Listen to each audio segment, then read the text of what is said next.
this makeup tutorial where I'm going to tell you or share with you guys it in the easiest way possible, because I know what it means to have beginner's makeup tutorial that can be teach and shared from my side in the easiest way possible, so that you guys can actually do it in the easiest way possible even if you don't know how to hold a brush. In this makeup tutorial, you don't need to have a lot of makeup products in your vanity or in your makeup bag. I mean, this is what it means to have a beginner makeup tutorial where everything is very simple, very basic, even if you are not a professional person. Hi guys, my name is Prachi. If you are new here, welcome to my YouTube channel or welcome back to my YouTube channel. And you can easily see that I'm preparing my skin for a good makeup base, because without prepping your skin, you cannot have a good base makeup, and this is all I say all the time. So hydrate, prep, or whatever you do with your skincare. Color correction for my hyperpigmentation, and you can see this is completely matching with my outfit. So I'm going to use this orange color corrector for my hyperpigmentation, and this is from the Elf Cosmetics. I'm going to use it in the whatever area it is needed, like I do all the time, because my base cannot get complete without the color correction, because I definitely need it. And I'm going to use it and blend it with this small brush. And the important part of doing the color correction is that you always need to use it in a very less amount, because more orange color corrector can make your skin look orange, obviously. So use it wisely whenever you're doing the color correction. And then I'm going to use this green color corrector for my pink correction to neutralize all my skin wherever I have the pink blemishes or breakouts. So you can see. After that, it is going to be the base makeup, and you have two options whether you can use the concealer or the foundation, but it's better to go for a concealer if you are a beginner, because concealer gives a light coverage and at the same time give you a full coverage. I'm using this from L'Oreal Infallible in the shade which is close to my skin tone, and I'm going to only use it in the area where I've done the color correction to neutralize it and to even out my skin tone or my skin. So you can easily see that. And it is also going to give you a very natural and a very minimal coverage. Then it would be better if you go for this type of brush to blend your concealer or your foundation, because it is going to give you a very nice coverage or a look. It is going to look very seamless and minimal, that's what I can say. Use it or blend it very nicely so that you can have this type of skin after using it. So you can easily see that what type of base I've achieved. Then I'm going to use this concealer under my eyes, and this is from Maybelline in the shade Light, and this is going to give you a under eye brightening effect. You can skip this under eye brightening because it's not very important, but I need to use it because I have a bit of dark circles under my eyes, so I always use it under my eyes and around my mouth area, because I need to give my face a little lift. So it can be optional. If you want to use it, just go for it. If you don't want to, you can skip it. It depends upon your skin type or your skin coloring or pigmentation. And blend it with the same blending brush, because you don't need to be very precise, and this is what you're going to achieve. Then you need a very glowing effect on your skin, and for that I'm going to use a setting spray, a hydrating setting spray in a very good amount.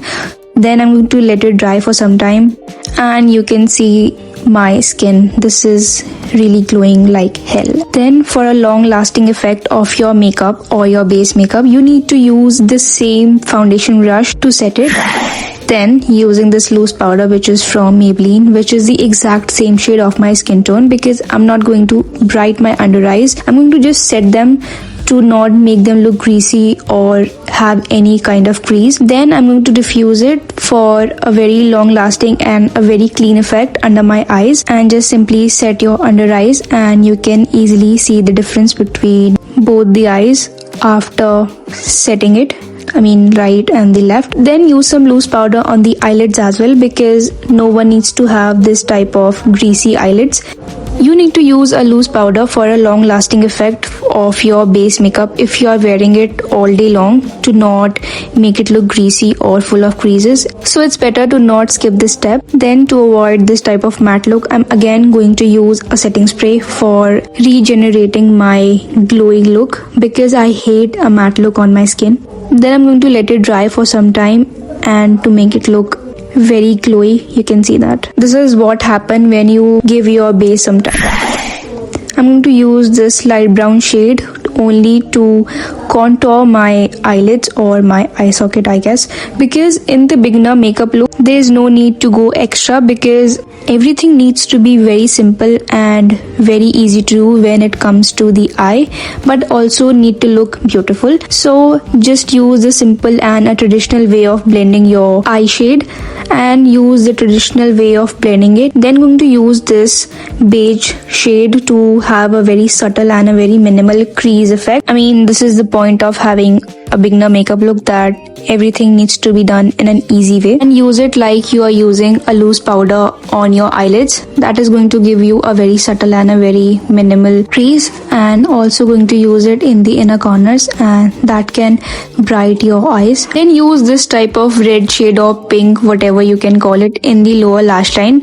That can give you a little bit of depth. Then this champagne shade on the eyelids for a brightening or a very shining effect, I guess. I mean, you can see the difference between both of them. Then there is still need for a more depth.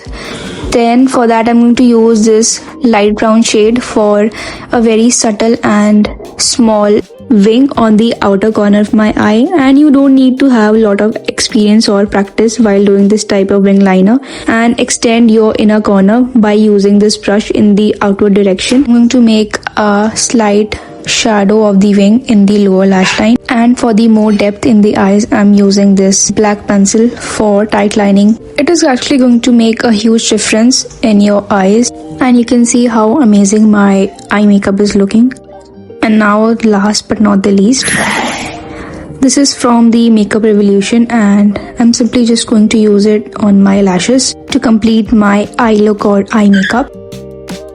Just simply use it on your lashes. Then for the brows, I'm going to use this e.l.f. eyebrow pencil, and I'm going to just brush my brows in the upward direction and curate them by using this pen or pencil only on the front side to have that subtle shape. Not completely going to change my eyebrow shape because I hate it. After doing it, then again I'll be brushing them to blend all the hard strokes, and doing the same on the other side.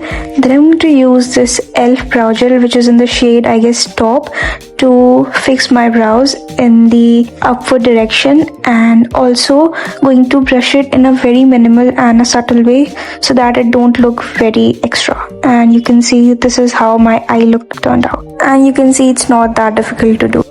Then I'll be going for this nude shade blush, which is not going to look extra on my face.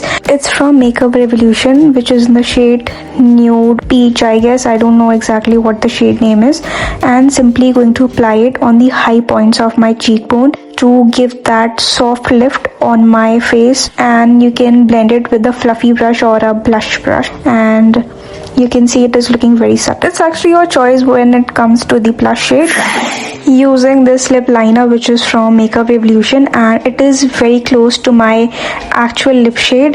That is going to give me a very nude and a very soft pink effect on my lips.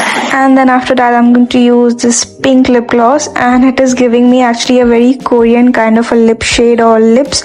You can see that. And then I'm going to use this Makeup Revolution lip gloss, which is in the shade Autumn, and it is a very glittery and a very shimmery kind of a lip gloss, and it is a very pretty and stunning lip gloss, and you can use it when it comes to the minimal look and also something very glam and extra. And you can see how cute and stunning my lips are looking. I love this lip combo. You can try it. To give my skin a blurring and a subtle and a very clean look, I'm going to use this pressed powder in wherever area I get creases, and especially where I have laughing lines, and we call it smile lines. So it's better to complete your look with this step. And this is how my look turned out. glam, easy and pretty. And if you also like this video and find it useful, do like, comment, share and subscribe to my channel.